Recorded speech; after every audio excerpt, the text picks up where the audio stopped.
حضرت امام حسن سے آ کے وظیفہ پوچھا، اس شخص نے کہا حضور اولاد کوئی نہیں تو وظیفہ بتایا، تو آپ نے فرمایا استغفار پڑھا کر، کیا کر؟ اس نے کہا ٹھیک ہے۔ تو حضور پھر میں دوبارہ کب آؤں؟ تو امام حسن کہنے لگے بے اولاد ہے نا تو، استغفار کا وظیفہ بتایا نا؟ کہا ہاں۔ فرمانے لگے اب اس وقت آنا جب اللہ تجھے 10 بیٹے عطا کرے گا۔ کتنے؟ 2 4 نہیں، 10 ہی کہہ دیے۔ تو حضرت امیر معاویہ رضی اللہ تعالیٰ دیکھا، کہنے لگے حسن اتنا بڑا دعویٰ؟ آپ فرمانے لگے میں نے کہہ دیا نا تو اللہ فضل کرے گا، ہاں ہاں اللہ خیر کرے گا، خیر ہو جائے گی۔ وہ شخص کئی سالوں کے بعد آیا، کئی سالوں کے بعد، تو حضرت امیر معاویہ کو بھی ساتھ لایا، کہنے لگا حضور اللہ کے فضل سے اللہ نے 10 بیٹے عطا فرمائے، پورے 10 ہی اللہ نے دیے۔ تو حضرت امیر معاویہ کہنے لگے جناب بات تو آپ کی سچی ہو گئی، پر مجھے بھی بتائیے وظیفہ کہاں سے لیا؟ فرمانے لگے قرآن پاک سے، سورہ نوح کی 10 11 12 آیت پڑھو۔ اللہ فرماتے ہیں تم استغفار پڑھو، میں تمہاری بیٹوں سے بھی مدد کروں گا، مالوں سے بھی مدد کروں گا۔ تو میں نے استغفار بتائی تھی، اور قرآن میرے اللہ کا ہے، رب کا وعدہ جھوٹا ہو سکتا؟ فرمایا 10 بیٹے ملنے تھے، میں نے کہہ جو دیا تھا۔ اور میرے بھائیوں یاد رکھے، استغفار اللہ کی رحمت نازل کر۔ ایک ہوتا ہے خوف، ایک ہوتی ہے خشیت۔ خوف والے لوگ توبہ کرتے ہیں، خشیت والے استغفار کرتے ہیں۔ ایک ہوتا ہے خوف، ایک ہوتی ہے خشیت والے استغفار کرتے ہیں۔ نبی کریم علیہ السلام نے فرمایا میں دن میں 100 مرتبہ استغفار کرتا ہوں، دن میں۔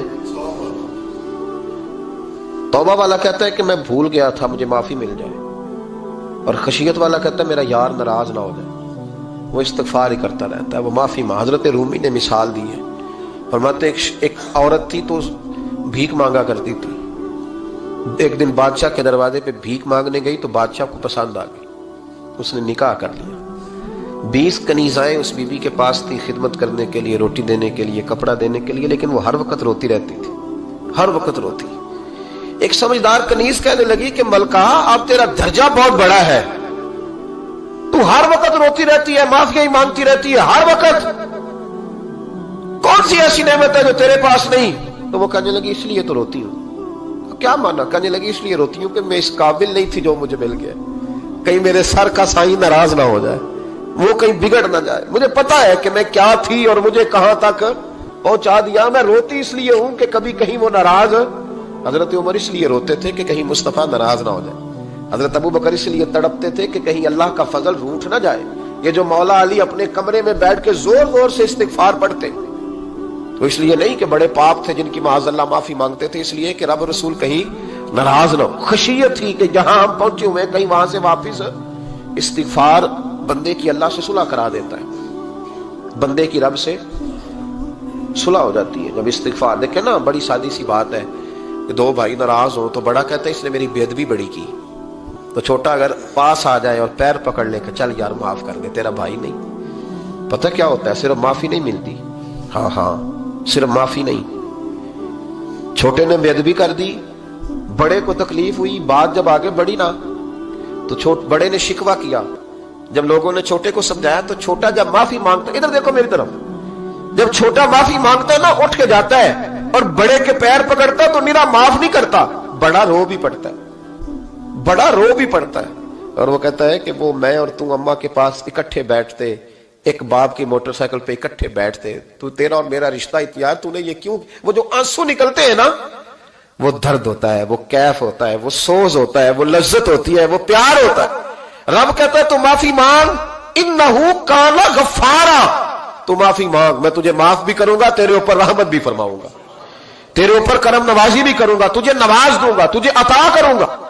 حضرت موسیٰ کلیم اللہ علیہ السلام کا زمانہ مبارکہ تھا، قحط پڑ گیا، بارش نہیں ہوتی۔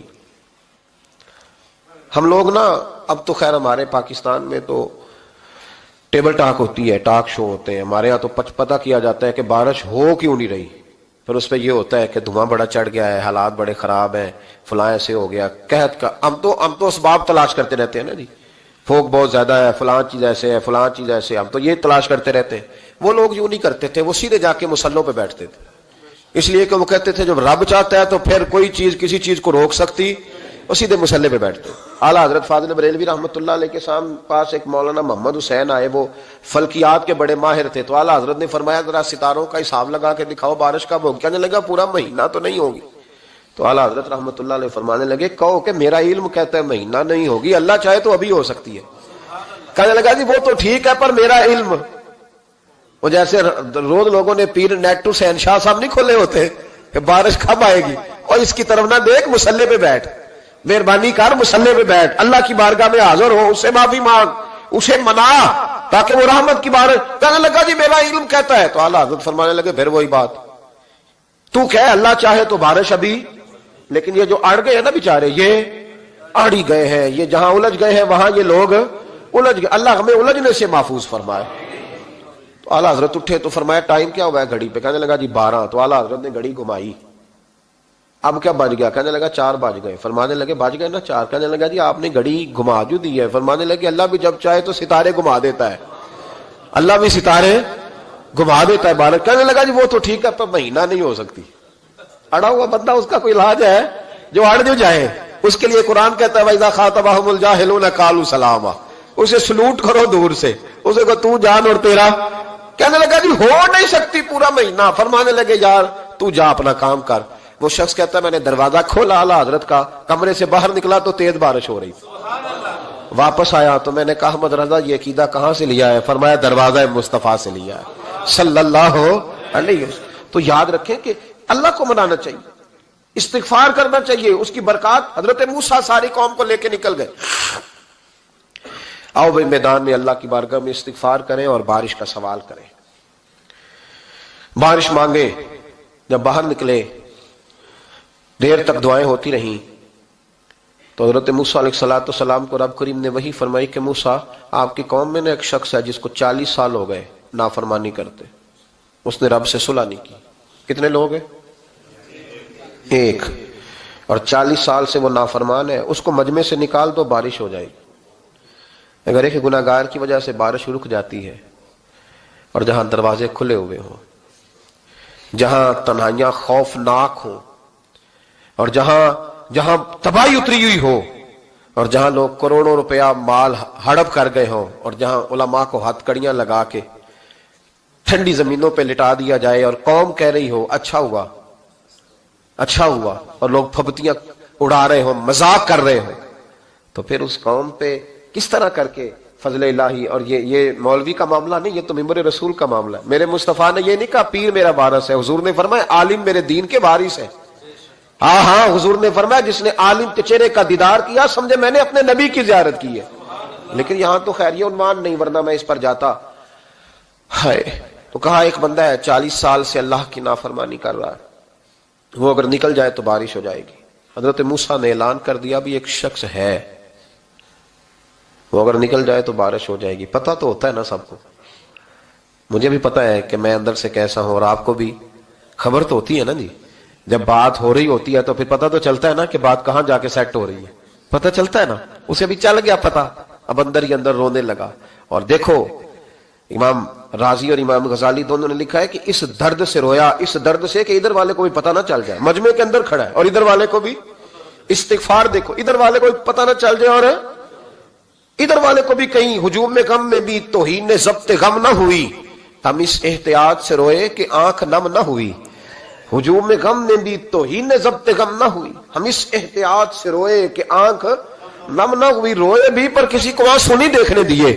اب اس درد سے کہتا ہے اللہ تو معاف کرنے والا ہے نا، تو معاف کرتا ہے، پردہ پوشی کرتا ہے، اور مالک اگر لوگوں کو پتہ چل گیا تو میرے تو بچوں کا بھی جینا حرام کر دے گا، یا اللہ میری تو آنے والی نسل بھی تڑپ کے وقت گزارے گی۔ مالک تو معاف کر دیا کرتا ہے، لوگ نہیں معاف کرتے، اے اللہ یہ میری خوبیاں بھول جائیں گے، میری خامیوں پر بات، مالک میں یہ ذلت نہیں برداشت کر سکتا، فضل فرما۔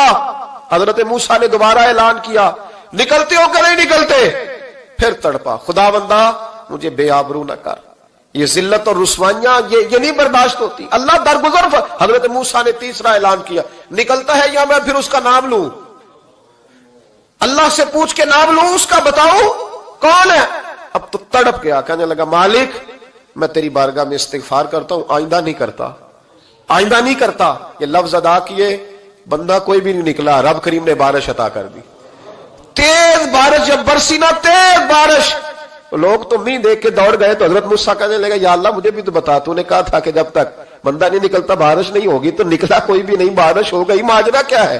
تو رب کریم نے فرمایا موسیٰ بس اس نے مجھ سے صلح کر لی، اس نے مجھ سے صلح کر لی۔ اور امام غزالی نے لفظ لکھے، حضرت موسیٰ نے پوچھا، حالانکہ اللہ اپنے نبیوں کو غیب کے خزانے دیتا ہے، پوچھا کہ اے اللہ مجھے اس کا نام بتا دے، تو رب کریم نے فرمایا موسیٰ جب گناہگار تھا تب نہیں کسی کو بتایا، جب پاپی تھا تب نہیں بتایا، جب مجرم تھا تب نہیں بتایا، اب کیسے بتا دوں؟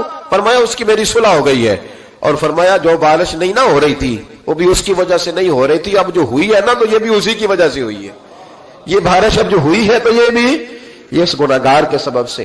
اپنی راتیں اللہ کے ساتھ گزارے، مصلی پہ بیٹھے۔ میرے صاحب رحمۃ اللہ علیہ سے جب کو کہتا نا کہ بڑا پریشان ہوں تو کچھ بتائیں، تو فرماتے آج رات مصلی پہ بیٹھ کے اپنے رب سے بات کرنا، میں بھی بات کروں گا۔ بندوں کو دکھ بتانے سے عزت میں کمی آتی ہے، اور اگر اللہ کو بندہ اپنے دکھ بتائے تو اللہ عزتیں بڑھا دیتا ہے۔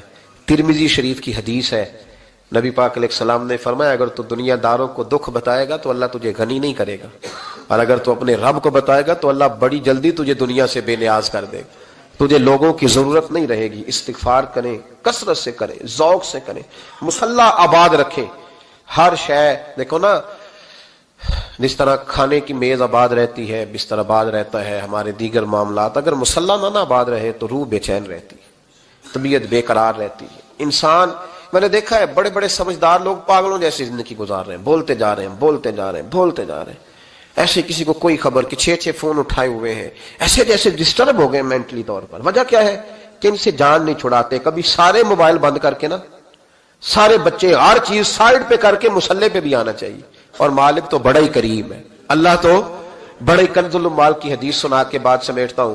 نبی پاک صلی اللہ تعالی وسلم فرماتے ایک شخص تھا بنی اسرائیل میں، بڑا مالدار تھا، تو پھر اس پہ غربت آ گئی۔ جب غربت آئی تو رو پڑا، کہنے لگا اے اللہ میں غریب ہو گیا ہوں، میری مدد فرما، میں نے بڑی نافرمانی کی ہے تیری۔ مالدار جب تھا تو بڑی موج کہ یا اللہ میں نے بڑی اب نہیں کروں گا، مجھے اس غربت سے نکال۔ تو اللہ نے فرشتوں سے کہا کہ دے دو جو مانگتا ہے۔ تو فرشتے کہنے لگے یا اللہ یہ توبہ کر کے نہیں آیا، ڈر کے نہیں آیا، یہ تو الجھ گیا تب آیا ہے، یہ تجھ سے ڈر کے ہوتا ہے نا ایسے کہ لوگ اللہ سے نہیں ڈرتے جتنا غربتوں سے معاذ اللہ ڈرتے ہیں۔ یا اللہ یہ تو وہ الجھ گیا تب آیا۔ تو اللہ نے فرمایا پتہ مجھے بھی ہے، لیکن آ تو گیا ہے نا، چلو دے دو۔ تو کہا یا اللہ اگر دے دیا تو دوبارہ نہیں آئے گا۔ فرمایا اس کا بھی مجھے پتا ہے، تم دے دو۔ اسے دے دیا۔ جب دولت مل گئی نا تو کہنے لگا اوہو وہ تو میں نے اس طریقہ سے استعمال کیا اس لیے کامیاب ہو گیا۔ پھر کچھ وقت گزرا تو پھر الجھ گیا، پھر قرضے چڑھ گئے، پھر سارے علاج کہنے لگا یا اللہ اب نہیں کرتا، اب معاف کر دے۔ 70 دفعہ توبہ کی اور 70 دفعہ توڑی۔ حبیب کریم فرماتے ایک دن بستر پہ تھا، آسانی تھی، 70 دفعہ فرشتوں نے کہا یا اللہ یہ جھوٹا ہے، جھوٹ بولتا ہے، یہ تو غربت آئی ہے تو تیری بارگاہ میں آیا ورنہ کبھی نہ آتا، بیمار ہوا ہے تو آیا، اس کا تو بچہ بیمار ہوا ہے تو آیا ورنہ کبھی نہ آتا۔ 70 دفعہ توبہ توڑی۔ ایک دن رات کو بستر پہ لیٹا تھا، دولتیں بھی تھی، آسانیاں بھی تھی، دل میں خیال آیا میں کتنا جھوٹا ہوں، جب الجھ جاتا ہوں تو اس کے دروازے پہ جاتا ہوں اور وہ کتنا کریم ہے، مجھے خالی نہیں لوٹاتا۔ تڑپ اٹھا، آنسو نکل گئے، اٹھ کے مصلی پہ کھڑا ہوا تو رب کریم نے فرشتوں سے فرمایا کھول کے دیکھو دروازے، آج یہ غربت کی وجہ سے نہیں آیا، آج میرا بن کے آیا ہے۔ تو یا اللہ پہلے تو دولت دیتا تھا، آج کیا دے گا؟ تو محبوب فرماتے اللہ فرماتے اب میں اسے بغیر حساب کتاب جنت عطا کروں گا۔ استغفار کریں، اس کے حضور حاضری دیں۔ جس طرح سارا کچھ چھوڑ چھاڑ کے لوگ کہتے ہیں کہ 1 مہینہ میں نے کسی سیاحتی مقام پہ رہنا ہے، میں نے اب کسی ٹھنڈے علاقے میں چلے جانا ہے، برف باری دیکھنی ہے، سیر کرنی ہے، 10 دن کی چھٹیاں وہاں گزارنی ہے، چلو 7 چھٹیاں وہاں گزار لو، 3 دن اپنے اللہ کے ساتھ گزارو، روزے رکھو، دن کو رات کو قرآن شریف پڑھو، تلاوت، کچھ وقت دو اللہ کے ساتھ، حضور پر درود و سلام بھیجنے کے لیے، نبی پاک کی نعت کے لیے، اذکار کے لیے، بزرگوں کے لیے، پھر دیکھنا اللہ روح کو کتنا سکون دیتا ہے۔ آخر دعوانا الحمدللہ رب العالمین۔